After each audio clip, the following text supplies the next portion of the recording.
Hey guys, so quick video for you on how you can connect your Alienware laptop to your monitor. It's super simple.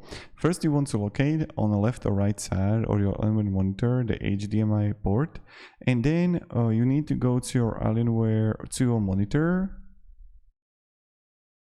and here on your monitor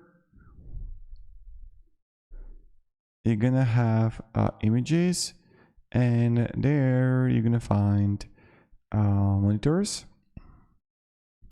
And here I found like you want to look for HDMI on your monitor.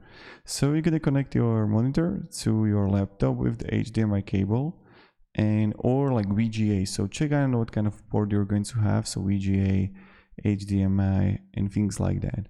So that's pretty much it, and that's how you're gonna do it. So thank you very much for watching, and have a great day and goodbye.